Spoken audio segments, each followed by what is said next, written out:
बहुत बड़ा प्लेटफॉर्म है। चलिए बुराई नहीं कर रहा हूँ, तारीफ ही कर रहा हूँ, तो नाम ले सकता हूँ अनअकैडमी। तो उसमें ना एक टॉपर है और I will not name that particular topper. उनको एप्पल का वॉच दे दिया गया और कुछ फोन दे दिया गया एंड दे सेड कि मैंने सर से पढ़ा था and sir was very good, right? Honourable sir, अब ऑनरेबल मत बोलो, आप छोड़ चुके हो प्लेटफॉर्म।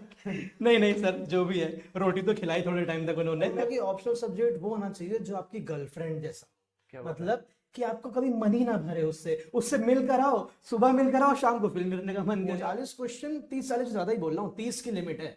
आप डेफिनेटली नहीं कह सकते कि मेरे को आता है। आज की बात है, problem of plenty in terms of resources भी, इन टर्म्स ऑफ एडवाइसेस भी है। आज के टाइम पे इतने कंपटीशन में लक फैक्टर यूपीएससी बहुत ज्यादा हो गया, there is no doubt. Hello everyone, this is Nimish Shrivastava, founder of think tank UPSC. And this is Upesh. I'm founder of Power IAS. And today we have collaborated because we are going to discuss something about. Sir आज कुछ ऐसे topic discuss करेंगे।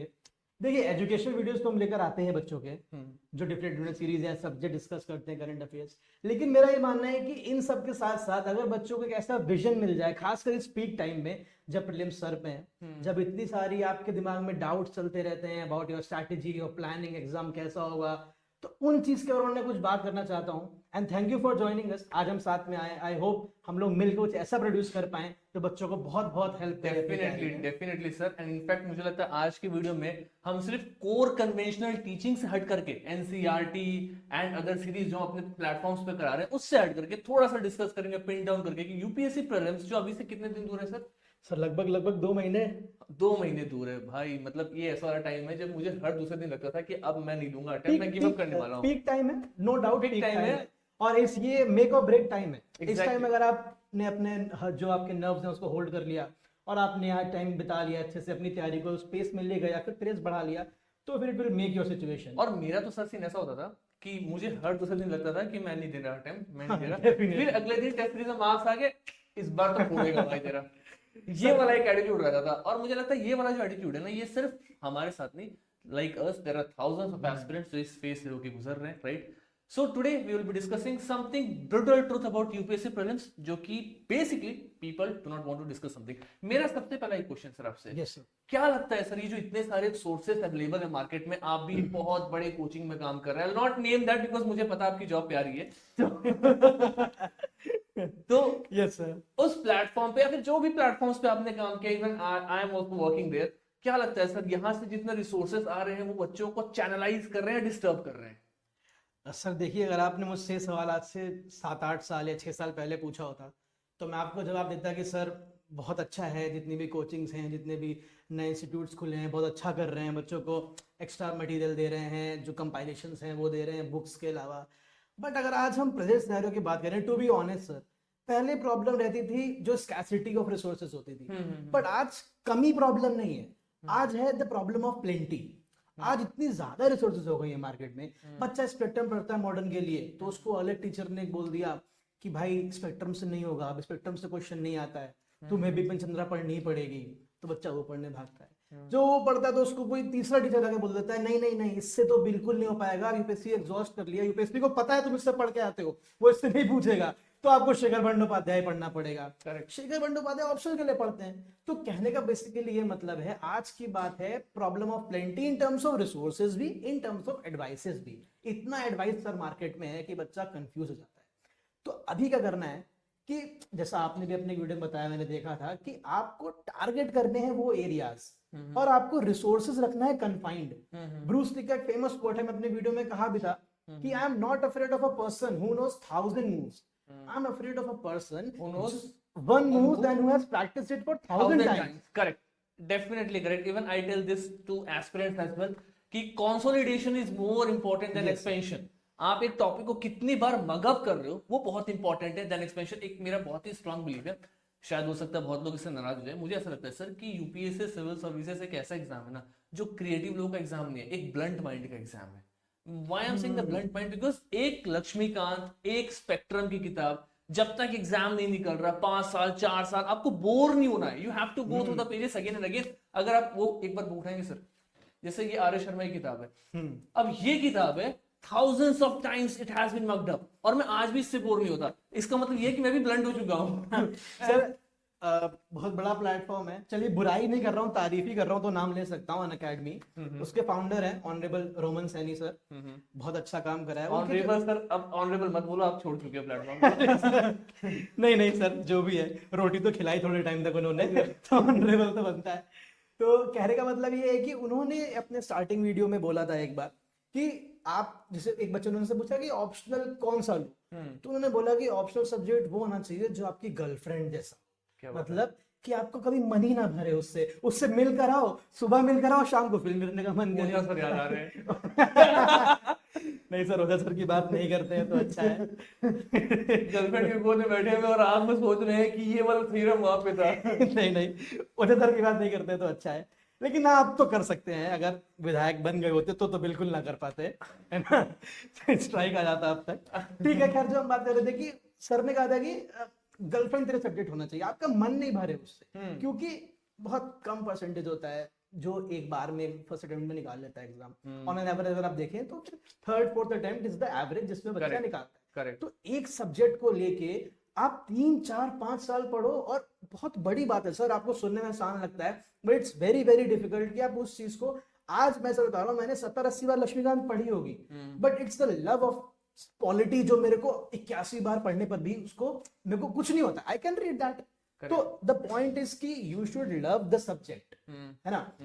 On that note मैं आपसे एक सवाल ये भी पूछना चाहता हूँ कि आप, मैंने आपकी वीडियो भी देखी थी अभी रिसेंटली, है ना, उसमें आपने बताया था कि देखिए कितना भी बड़ा सर तुर्रम खान हो, आप यूपीएससी पेपर में 30 से 40 क्वेश्चन, 30 40 से ज्यादा ही बोल रहा हूँ, 30 की लिमिट है, आप डेफिनेटली नहीं कह सकते कि मेरे को आता है, कितना भी कोई हो, है ना।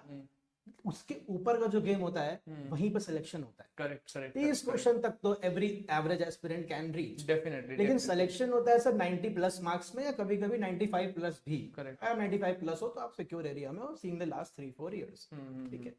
तो मैं ये आपको जानना चाहता हूँ कि वो जो 30 क्वेश्चन से 50 क्वेश्चन तक का सफर है, उसको कैसे तय करना है। डेफिनेटली। अभी पता है सर क्या हो रहा है, एक तो सोशल मीडिया खास करके यूट्यूब ना फट चुका है रिसोर्सेज से। मतलब जहां खोल करके देखो सब बोले, बट स्टैटिक पढ़ के जाओ, 30 क्वेश्चन गलत नहीं करना, 30 क्वेश्चन सही करना। 30 क्वेश्चन मतलब कितने मार्क्स, 60। कट ऑफ से अभी भी 40 नंबर नीचे हो, राइट। अगर 90 के आसपास भी कट ऑफ जा रहा है तो 30 नंबर नीचे। पिछले साल का जो कट ऑफ आएगा 90 95 के आसपास में कट ऑफ है। बहुत सारे लोग जिनका 90 के आसपास स्कोर था उनका नहीं हुआ प्रीलिम्स, राइट।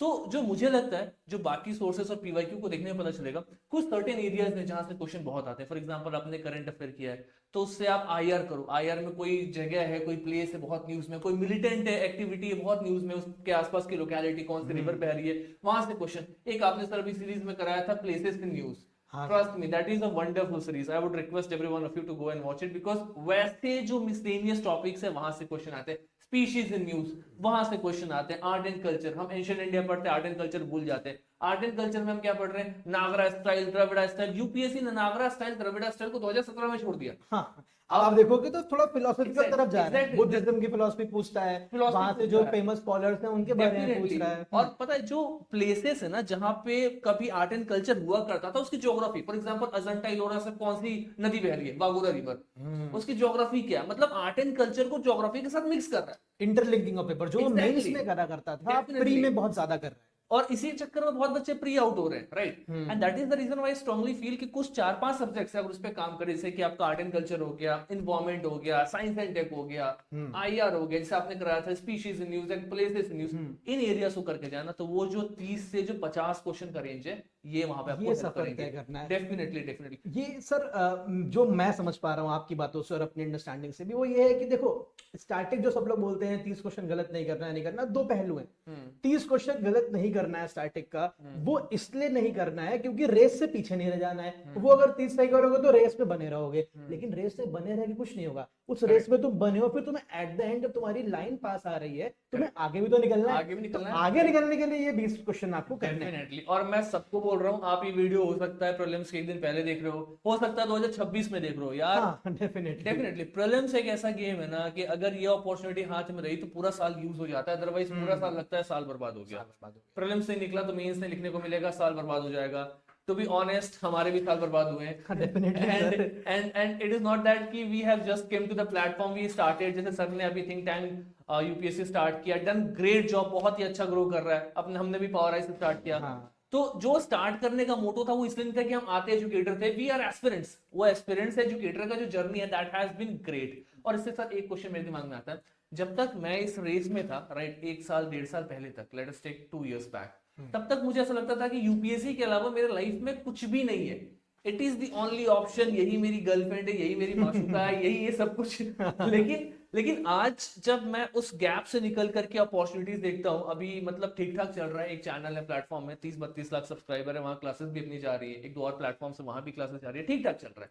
लेकिन उस वक्त तक ऐसा लगता था कि इसके अलावा दुनिया है ही नहीं। दुनिया ही नहीं, ये नहीं हुआ तो कुछ नहीं होगा। एग्जैक्टली तो वैसे एस्पिरेंट्स को आप क्या कहना चाहेंगे कि यार इसके अलावा भी दुनिया है, बेटा प्रीलिम्स नहीं हुआ, मेंस नहीं हुआ, यूपीएससी नहीं हुआ तो पूरी जिंदगी बर्बाद मत करो। और कौन कौन सा अपॉर्चुनिटीज है जो आपको लगता है सामने आ सर सकते हैं? आपको बहुत ही, आपने ऐसा क्वेश्चन पूछ लिया जो मेरे दिल के बहुत करीब है, because I am from commerce background. मेरा साइंस नहीं अच्छा है, मेरा मैथ्स नहीं अच्छा है, तो मैं वो बैंक और एसएससी वाला जो आइडिया था वो मेरे लिए बहुत चैलेंजिंग था वहां पे जाना। और उसके अलावा जितने भी आप एग्जाम देखोगे स्टेट पीसीओ, इसके अलावा वहां पे मैथ्स रीजनिंग बहुत पूछता है। और गिवन दैट मैं आपको अपनी पर्सनल स्टोरी से बताता हूँ, फिर मैं बहुत परेशान हो गया कि यार मैं करूँ क्या, मेरे लाइफ में कुछ बचा ही नहीं है। तो सर नेट क्वालिफाई करूंगा, जेआरएफ क्वालिफाई करूंगा, मैंने किया भी, बट वहां भी सर गेम आसान नहीं है। आप जेआरएफ क्वालिफाई कर लोगे, आप अच्छे कॉलेज में एडमिशन लेने के लिए आपको अलग स्ट्रगल है। मेरे अंदर सर, आपको मैं अपनी पर्सनल एग्जांपल से बताता हूँ, मेरे अंदर सर बचपन से एक स्किल था बोलने का, पब्लिक स्पीकिंग का। करेक्ट। मैंने कई डिबेट्स करा, मैं इंटर स्कूल, इंटर यूनिवर्सिटी, हर जगह पे कई जगह जीता हारा, हर जगह करा। बट मेरे को था यार कि ये स्किल को मैं अपने यूज कर सकता हूँ। बट सर सिर्फ बोलने से नहीं है ना, आप बोलो भी तो ऐसा, आप जो बोल, जो लोग सुने, मतलब लोगों की कुछ वैल्यू ऐड करना चाहिए ना। राइट। फिर जब मैंने यूपीएससी की तैयारी करी तो मैंने वो नॉलेज गेन करी वहां पे। अब आप समझिए कि मेरे अंदर बोलने का स्किल था, मैंने नॉलेज गेन करी, दोनों का अमैलगमेशन हुआ। आज मैं प्लेटफॉर्म चला रहा हूँ, मैं फैकल्टी हूँ, मैं कई जगह क्लासेस भी दे रहा हूँ। आप समझ पा रहे हैं मैं क्या कह रहा हूँ? मेरे अंदर स्किल था, मैंने उसको आइडेंटिफाई करा, और जो यूपीएससी से मेरे को नॉलेज मिली। अगर यूपीएससी मैंने नहीं करा होता सर, पब्लिक स्पीकिंग का स्किल में क्या करता? मैं कुछ भी थोड़ी ना बोलने लगता, बच्चों को सुनने लगता। This is not how it works. मतलब कहने का आपको आइडेंटिफाई करना है अपना स्किल क्या है, और फिर जो यूपीएससी जर्नी में आपने नॉलेज करा, दोनों का अमैलगमेट करके आप टीचर बन सकते हो, आप कंटेंट क्रिएटर बन सकते हो, आप बहुत कुछ कर सकते हो। राइट। पता है एक तो बच्चों के साथ क्या प्रॉब्लम होता है, जैसे कुछ वीडियोस मैंने अपलोड किया तो बहुत अच्छे कमेंट्स आते हैं, कुछ कमेंट्स बहुत ही नेगेटिव आते हैं। मतलब they will be as bad as somebody would be asking कि आप इतना ही पढ़ा रहे हो, आपका निकल गया क्या यूपीएससी? तो मुझे ऐसा लगता है क्या कि at that point of time I always keep this thing very very clear कि यार यूपीएससी निकलना is not always a parameter to जज अ पर्सन कि ही कैन टीच। बिकॉज जो मेरा स्किल है, जैसे सर ने कहा, he is a good public speaker and he has done value addition and now that he is able to teach. तो जो मेरा भी वैल्यू एडिशन है वो यही है कि I can simplify the complex issues. हम पढ़ाते हैं तो आपकी स्ट्रेंथ बहुत ज्यादा है। एग्जैक्टली तो हम कॉम्प्लेक्स इश्यूज को सिंप्लीफाई कर सकते हैं। पढ़ा रहे हैं तो क्या हो रहा है, बहुत ही टफ से सब्जेक्ट, जैसे आप पॉलिटी करा रहे हैं, मैंने आपकी वीडियोस देखी, आप 1-1 घंटे के अंदर में पार्लियामेंट करा रहे हैं, प्रियम्बल करा रहे हैं, उनको कराने में बहुत टाइम लगता है, और उसमें आप पूरा पूरा पीवाईक्यू लगा रहे हैं। आप 25-25 क्वेश्चन में 1-1.5 घंटे दे रहे हैं, इट मींस कि आप उस 25 क्वेश्चन के थ्रू पूरा कॉन्सेप्ट क्लियर करा रहे हैं। वही आइडिया ही है उस तो सीरीज डाउन द लाइन इससे ये पता चल रहा है कि you are working on your strength, and the strength is कि आप कॉम्प्लेक्स चीजों को पीवाईक्यू के थ्रू बहुत सिंप्लीफाई कर रहे हैं, and that is the strength, right? On that note sir, जो आपने अभी एक बात कही कि जो फेल कर रहे हैं बच्चे, वो क्या कर सकते हैं लाइफ में, या फिर उनको, मतलब जिसका प्रीलिम्स निकल गया, जिसका नहीं निकल पाया, उनके बीच कोई बहुत डिफरेंस था, इसका नहीं निकला, वही बहुत होनहार बच्चे हैं। बहुत आपको मैं एक प्रैक्टिकल सिचुएशन से बताता हूँ। देखिए, आप पढ़ाई करते हो 364 दिन या उससे ज्यादा भी करते हो, एग्जाम देते हो सिर्फ एक दिन 365 दिन में, ठीक है। आज के टाइम पे इतने कंपटीशन में लक फैक्टर यूपीएससी बहुत ज्यादा हो गया, देयर इज नो डाउट। जो इसको नहीं मानता है वो आपके साथ गलत कर रहा है। हार्ड वर्क अपनी जगह, स्मार्ट वर्क अपनी जगह, पर luck factor plays a role. आप ये सर ये मान के चलो सीधा सीधा कि मैं कह रहा हूं आप प्रैक्टिस करते हो, टॉपिक्स प्रैक्टिस करते हो, आप क्वेश्चन प्रैक्टिस करते हो, आपने around the year 364 days 20 lakh, या मैं कह रहा हूं 50 लाख या 1 करोड़ टॉपिक पढ़ डाले यार। आपने पढ़ डाले, आपने क्वेश्चन सॉल्व कर डाले। आप सब कुछ तो पढ़ नहीं सकते हो। आपने फॉर लेवरेज 500 टॉपिक्स या 50 टॉपिक्स या 100 टॉपिक छोड़ दिए कि चलो यार कुछ तो छोड़ कर जाऊंगा, आपका दिन खराब होगा ना। तो उसी 100 में से अगर 25 भी एग्जाम में आ गया, आपका प्री नहीं निकलेगा। तो आपको इस बात, जब आप तैयारी में आओ, आपको इस बात का एक्सेप्टेंस डे 1 से होना चाहिए कि it will not be the same कि आप हर बार एग्जाम में बैठो और पूरी तैयारी के साथ और एग्जाम आप निकाल लो, बिकॉज गिवन द कंपटीशन अब लक फैक्टर बहुत बढ़ गया है। और एक और जो बहुत इंपॉर्टेंट चीज है, मैं हर एस्पिरेंट से कहता हूँ कि आपको तैयारी तो प्रीलिम्स की करनी है, लेकिन आपको उस 2 घंटे की तैयारी भी करनी है कि उस 2 घंटे में आपको कैसे काम, कूल एंड कंपोज रहना है। दैट फाइनल शॉट, हाँ, डी डे की तैयारी होनी चाहिए। आपको उस दिन की तैयारी करनी है यार कि 2 घंटे में मुझे कैसे अपनी नर्व्स होल्ड करनी है और कैसे देना है, तभी बोला जाता है कि आप टेस्ट सीरीज सॉल्व। तो इसी टॉपिक से लेकर के अगला क्वेश्चन आपसे पूछता हूँ, जो आगे बहुत देर से चल रहा है, अच्छा हुआ कि वो लिंकेज बन गया। अभी प्रीलिम सर पे है, तो अभी बच्चे क्या करते हैं, बच्चे सोचते हैं यार ये छूट गया, मैं ये पढ़ लूं। अभी सर ने बोल दिया कि यार फिलोसफी बुद्धिज्म की बहुत पूछ रहा है, अभी तक तो पढ़े नहीं, अब पढ़ लूं। क्या वो देखता है यार फलाने ने कह दिया, लाइब्रेरी गया था, इन भैया ने कह दिया, ये लोग बात कर रहे थे जैनिज्म के बारे में, मेरे को पता ही नहीं है, वो पढ़ लूं मैं। तो अभी इस टाइम क्या स्ट्रेटेजी होनी चाहिए, कोई नया टॉपिक छूना इस समय सेंसिबल है, या फिर मतलब कैसे अप्रोच करें आखिरी 2 महीने में? डेफिनेटली। पता है मुझे क्या लगता है सर कि एक तो हम जो इस एग्जाम के सर्कल में बच्चे फंसे हुए हैं, उनके फंसने का एक सबसे बड़ा रीजन ये भी है कि they are not confident on their decisions. मैं रीजन बता रहा हूं क्यों। बहुत सारे ऐसे सीरियस एस्पिरेंट मैंने देखा है, रगड़ के पूरे साल द हिंदू पढ़ा है, विजन का मंथली कवर किया है, पीटी 365 कवर किया है। वो बच्चे ने बहुत सीरियसली 1 साल मेहनत किया है, वो एग्जाम में बैठेगा तो सही करके आएगा। लेकिन एंड मोमेंट पे यूट्यूब पे एक वीडियो कोई बहुत बड़ा प्लेटफॉर्म डाल देगा कि cover all the current affair in 4 hours, in 3 hours, वो अपनी सारी प्रिपरेशन को साइड कर देगा। उसको लगेगा कि ये 3 घंटे की वीडियो मेरे लिए पूरी जिंदगी है, I should watch this video, यहीं से क्वेश्चन आएगा। एंड ये दिखा क्या रहा है, that shows that you are not able to be confident on your own decisions कि भाई मैंने पढ़ा है, मेरा क्वेश्चन यहीं से आएगा, let us stuck here. And that is the reason where जहां माइंडसेट आता है। अभी तक बहुत कुछ होगा जो नहीं पढ़े होगे, बहुत कुछ है जो नहीं पढ़ा, बहुत लोग ऐसे जिनका एग्जाम निकल गया, नहीं पढ़ा हुआ है, करेक्ट। जो पढ़ा है उसको अच्छे से कवर करो और पीवाईक्यू देखो, राइट। पीवाईक्यू, व्हाई आई से इवन सर जो सीरीज करा रहे पीवाईक्यू पे, हमारे चैनल पे जो एनबीटी जा रहा है पीवाईक्यू पे, because PYQ is like light जो बियरर है, अभी बताएगा कि एग्जैक्टली क्या पढ़ के जाना है। तो आई वुड डेफिनेटली सजेस्ट कि जो इंपॉर्टेंट टॉपिक्स है, फॉर एग्जांपल बुद्धिज्म, जैनिज्म जैसे थीम्स है, इनको टाइम में देख लो, लेकिन हर चीज के पीछे मत भागो। अब कहने का मतलब है कि अभी नया चीज, नई जंग छेड़ने का टाइम चला गया, राइट। लेकिन जो भी आपको मूव्स आते हैं उसको परफेक्ट करो, जितना प्रैक्टिस हो रहा है। हाँ, अगर कोई बहुत बड़ा सा टॉपिक है, जो लग रहा है एग्जाम में हर बार आता है, तो फटाफट देख लो, बिकॉज अभी भी 2 महीने है। लेकिन कंडीशन इज, जैसे बुद्धिज्म जैसा कोई टॉपिक है जो हर दूसरे साल यूपीएससी पूछती है। अब आप बैठ करके नहीं मुझे साउथ इंडिया हिस्ट्री पढ़ना है, नहीं मुझे अब अर्ली मेडिवल पढ़ना है, नहीं मुझे अब दिल्ली सल्तनत में देखना है कि किसने क्या क्या किया, किसके फैमिली रिलेशंस में क्या हुआ, नहीं इंपॉर्टेंट है, हार्डली पूछेगा यूपीएससी वहां से, राइट। थीम्स को पकड़ के चलना है, और कुछ भी जैसे सर ने कहा नया जंग छेड़ने का जरूरत नहीं है, because the time has gone, right. एक सर मेरे दिमाग में आ रहा है कि अभी लास्ट टाइम पे, राइट, अभी बहुत सारा टेस्ट सीरीज आएगा मार्केट में, भर के टेस्ट सीरीज आएगा, हर स्टार्टअप टेस्ट सीरीज लेकर के आएगा, बड़े बड़े कोचिंग टेस्ट सीरीज लेकर के आएंगे, और पूरा करोल बाग का मार्केट हीट अप हो चुका है टेस्ट सीरीज से। अभी टेस्ट सीरीज यूपीएससी प्रीलिम्स के 2 महीने पहले कितने कारीगर है, और ये टेस्ट सीरीज एग्जाम के 15 दिन पहले कितना कारीगर होंगे। व्हाट आई मीन टू से इज कि कितना टाइम है टेस्ट सीरीज लगाने का, और कब से यूपीएससी के क्वेश्चंस लगाना स्टार्ट कर देना चाहिए। सर पहले तो आपने इतना एक बढ़िया चीज बोल दी, इसमें मेरा ओपिनियन जो है वो बहुत ज्यादा अलग है, हो सकता है आप भी एग्री ना करते हो, और मुझे पूरा विश्वास है कि 90% ऑफ द पीपल जो वीडियो देख रहे हैं, I would request you to give your opinion, because I want थोड़ा सा कंफ्लिक्टिंग ओपिनियन है। लेकिन 90% जनता क्या करती है ना, आखिरी के 10 दिन 15 दिन में उनकी तैयारी का पीक आता है, 16 घंटे पढ़ रहे हैं, 17 घंटे पढ़ रहे हैं, 18 घंटे पढ़ रहे हैं, सो ही नहीं रहे हैं, 4 घंटा सो रहे हैं, उठ के पढ़ ले रहे हैं, फोरम का टेस्ट, विजन का टेस्ट, दृष्टि का टेस्ट, जितनी कोचिंग है सबका टेस्ट, पर उनकी तैयारी का पीक चल रहा है। करेक्ट सर मेरा पर्सनली मानना है कि आखिरी का जो 10 दिन है ना, वो आपकी तैयारी का पीक नहीं, आपकी तैयारी का काम स्टेज होना चाहिए, राइट। मतलब आपको आखिरी के 10 दिन क्या करना है, आपको आखिरी के 10 दिन लिस्ट डाउन करना है क्या क्या छूट गया, आपको लिस्ट डाउन करना है कि मेरा क्या क्या स्ट्रेंथ है।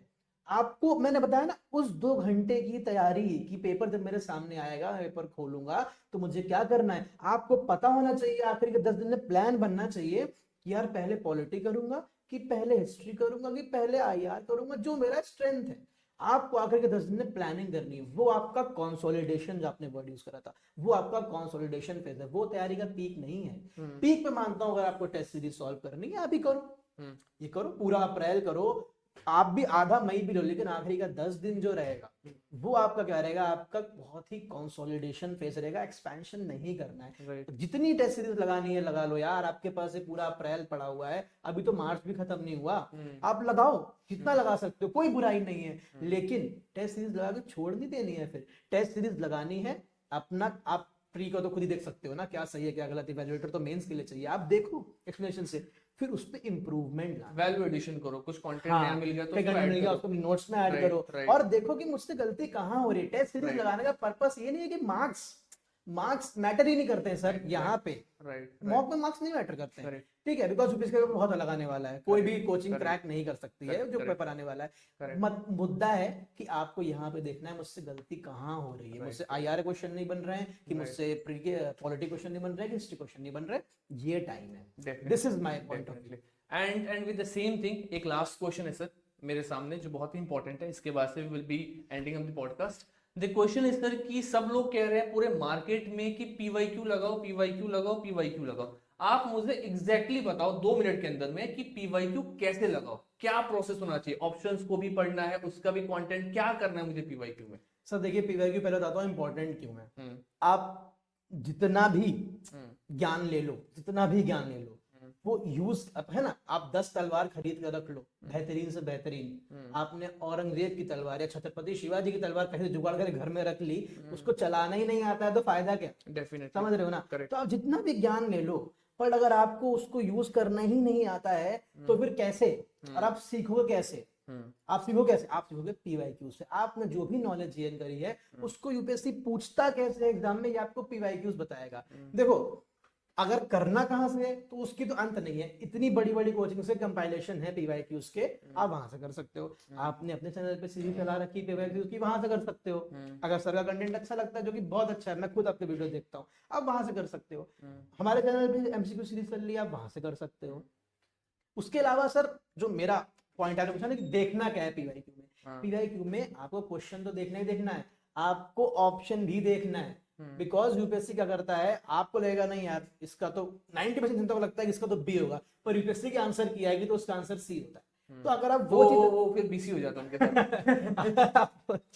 अगर आप वो चीज एनालाइज करेंगे तो आपको ये मालूम चलेगा कि यूपीएससी क्या चाह रहा है ना। तो पीवाईक्यू इसलिए मस्ट है, आपको यूपीएससी का माइंडसेट समझ में आता है, आपको समझ में आता है कि आपसे किस टाइप का आंसर चाह रहा है और किस तरीके से आपको अपनी तैयारी को चैनलाइज करना है। बहुत राइट, बहुत लोग ऐसा भी कहते हैं कि जब आप पीवाईक्यू लगा रहे हो ना, तो जो मैंने भी ओपिनियन में देखा है सर, कि आपका करेक्ट आंसर सपोज करो अगर सी है, डी है, कुछ भी है, तो जो 3 ऑप्शंस बचे हैं उनको भी एक बार रिसर्च करके देखो, क्योंकि बहुत बार यूपीएससी क्या करता है, उन ऑप्शंस के बेसिस पे अगले साल एक नया फ्रेम करके क्वेश्चन आता है, and lot of times this trend has been repeated.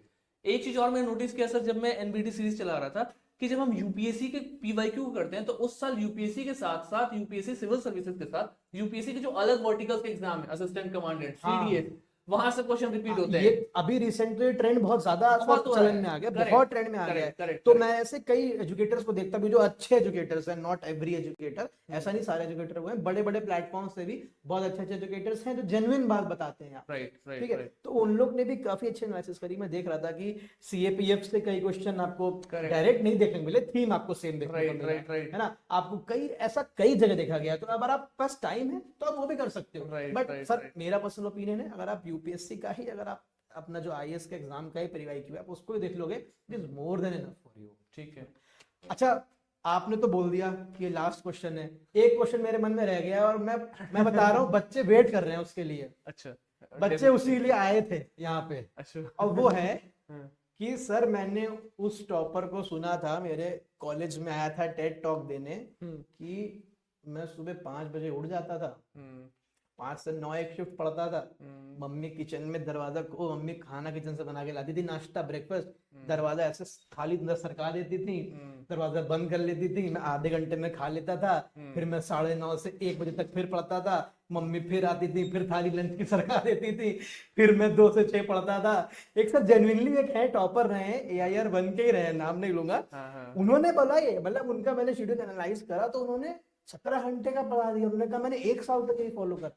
तो क्या मतलब बता दीजिए बच्चों को क्या फीजिबल है, कितने घंटे पढ़ना चाहिए, क्या करना चाहिए, क्या फीजिबल है। और मैं इस कॉन्टेक्स्ट में बात कर रहा हूँ आप, क्योंकि 2 महीना रह गया है, तो इस टाइम क्या 17-18 घंटे मतलब कर सकते हैं ऐसा कि क्या है, जरा थोड़ा इस पे। सर मतलब मेरी दिली ख्वाहिश है कि मेरे पास जो भी अटेम्प्ट्स बचे हुए हैं और आने वाले साल में जब भी मैं एग्जाम दूंगा, भगवान करे अगर मेरा रैंक आया तो सबसे पहला स्टेटमेंट मैं ये दूंगा कि जो लोग भगवत गीता नहीं पढ़ते उनका एग्जाम नहीं निकलेगा, क्योंकि रैंक निकलने के बाद तो आप श्री कृष्ण का अवतार हो जाते हैं। आप जो बोलते हैं दैट बस बिकम्स द होता लॉ है। ऑफ द लैंड, आप सही बात है। महेशमती हो जाते हैं, राजमाता हो जाते हैं।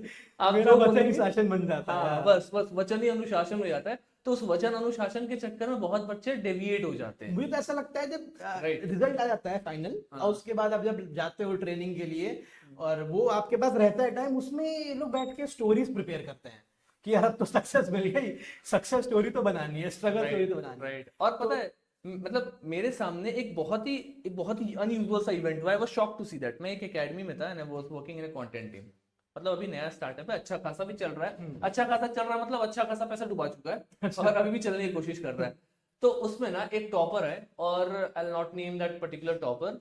उनको एप्पल का वॉच दे दिया गया और कुछ फोन दे दिया गया एंड दे सेड कि मैंने सर से पढ़ा था and sir was very good, right. I'm telling you because I have literally seen this happening in front of me. The same topper went to other coaching for the same subject.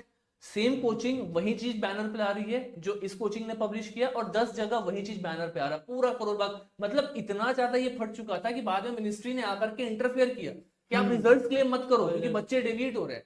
तो मेरा जो single suggestion है, जैसे sir ने कहा था कि क्या होना चाहिए, अभी 18 दिन जो बचे, मतलब जो आपके 60 दिन बचे कि आपको 18 घंटे पढ़ने, ट्रस्ट मी आपको उतने ही घंटे पढ़ने जितने आपकी कैपेसिटी आपको अलाउ करती है। आपको लगता है कि मेरे टारगेट्स में 8 घंटे में पूरा कर सकता हूं तो कर लो, 10 घंटे में कर सकता हूं तो करो। और एग्जाम नजदीक आता है तो टाइम स्ट्रेन होता है, 12-12 घंटे की भी शिफ्ट होती है तो करो, राइट। वो मैं बता रहा हूँ जब एग्जाम नजदीक होता है 1-1.5 महीने, यही वाला फेज जो बहुत नजदीक आ रहा है, राइट। अभी you have to give the best shot, जितना भी डाल सकते हो उतना डाल दो। और रात को पढ़ने में अच्छा लगता है रात को पढ़ो, सुबह में पढ़ने में अच्छा लगता है सुबह में पढ़ो, जब अच्छा लग रहा है तब पढ़ो। और भी सर जो बात की मेरे को बहुत जेन्युइन लगती है, देखिए जैसे हम भी पढ़ते थे, बचपन की बात ले लो, जब हम 10th बोर्ड्स के लिए 12th बोर्ड्स के लिए पढ़ते थे, तो हम राउंड द ईयर पूरा नहीं पढ़ पाते थे इतना, हम मुश्किल से कभी पढ़े नहीं पढ़ा। यहाँ यूपीएससी है, हमें अराउंड द ईयर पढ़ना पड़ता है, हम 7-8 घंटे अगर राउंड द ईयर पढ़ रहे हैं तो ठीक है। ये तो बट ऑब्वियस है ना कि जब जितना एग्जाम क्लोज आता जाएगा, right. आपकी चेयर आपको खुद ही नहीं उठने देगी। Correct, अगर आप ऑनेस्ट एस्पिरेंट हो तो वो ऑटोमेटिकली 11, 12, 13 हट जाएगा, पर Pen माइंड खिंच में जाएगा, खिंच right, जाएगा, right, ऑटोमेटिकली right, होगा, right. वो अंदर से होगा। पर अगर अंदर से नहीं हो रहा है, जबरदस्ती बैठे हुए, तो फिर रील चलाओगे, उसका करोगे कोई सेंस भी नहीं। सेंस भी नहीं। राइट। और मतलब ये नहीं सोच के बैठने का 15 घंटे पढ़ना है। अगर तुम ऑटोमेटिकली 19 घंटे पढ़ पा रहे हो, तुम्हारा सोने उठने का मन ही नहीं कर रहा, तो बहुत अच्छी बात है, बट वो फोर्स नहीं करना है। राइट। और ये कंडीशन है जब आपके एग्जाम्स आते तब, ऐसा हाँ, नहीं है कि आप डेली 24-19 घंटे हाँ, पढ़ो, बीमार पड़ जाओगे, 2 पॉसिबल ही महीना नहीं है। भी निकल जाएगा। और इन जनरल अगर आप पूछो तो 6 से 7 घंटे अगर आप डेली बेसिस पे पढ़ रहे हो साल भर, that is a decent time. Decent time. Exam के टाइम पे वो 7 घंटे, कभी कभी 9 घंटे, कभी 12 घंटे भी जा सकता है, प्रोवाइडिंग कि आपकी बॉडी और आपका ब्रेन कितना अलाउ करा, definitely definitely. So this was a great podcast and I enjoyed the platform coming here with you and I really want कि सर हम फ्यूचर में कुछ ऐसा करें जो एस्पिरेंट्स के लिए हेल्पफुल हो in terms of content and series. Definitely sir, बहुत पीछे पढ़ने के बाद आप फाइनली आज शूट करा है, तो आई होप कि आपको अच्छा लगा सर यहाँ पे देखो आके। आप जो ये लाइन बोल रहे हो ना, अब इसके बाद से ना मेरे भाव बढ़ने वाले हैं। सर नहीं, आपको भी एप्पल वॉच और आईफोन देना पड़ेगा। Correct. Anyways it was a good platform and I hope आप लोग भी अच्छे से पढ़ रहे हैं। हाँ, एंड यही हम एंड में ही बोलेंगे, डेफिनेटली जितना हम बात कर सकते थे आपका मेंटल स्पेस क्लियर करने के लिए, उतना हमने बात करा। इसके अलावा कोई बात है, सर का प्लेटफॉर्म पावर आईएएस, आप सर को रीच आउट कर सकते हो, आप मुझे रीच आउट कर सकते हो थिंक टैंक यूपीएससी पे। कमेंट सेक्शन में हम लगातार एक्टिव रहते हैं, लगातार देखते हैं। और एंड में जब आप आ ही गए हो वीडियो के, अगर एंड तक आए हो तो थोड़ा सा फिर ऐड भी कर ही देते हैं थिंक टैंक यूपीएससी पे। Revise polity through MCQs, revise economy through MCQs, places in news. और अभी हमने रिसेंटली परसों ही वीडियो लॉन्च करा है गवर्नमेंट स्कीम्स इन न्यूज, बहुत इंपॉर्टेंट है, जाके देखो। डेफिनेटली आपको 7 से 8 मार्क्स का एज मिलेगा schemes in news and places in news से। केवल पॉलिटी और इकोनॉमी तो छोड़ ही दो। Definitely. And if you are watching it till now, so on Power IAS we have started the mentorship program, जहाँ पे एक mentor आपको themes के हिसाब से गाइड कर रहा होगा prelims तक। अभी जो भी बच्चे prelims के mentorship program में आएंगे, it is free of cost। especially for the prelims. And after the prelims, if you have cracked the mains, then it will be chargeable. So definitely you can join, you can connect with us. And अगर कोई भी subject है जहाँ पे problem हो रहा है, किसी भी प्रकार का इशू है, please list down in the comment box. बाकी कमेंट बॉक्स में आपको पावर आईएएस का Telegram channel and think tank UPSC का टेलीग्राम चैनल के लिंक्स भी मिल जाएंगे. Definitely you can reach out to us. So it was a nice meeting you sir. Thank you so much sir. Thank you. Okay.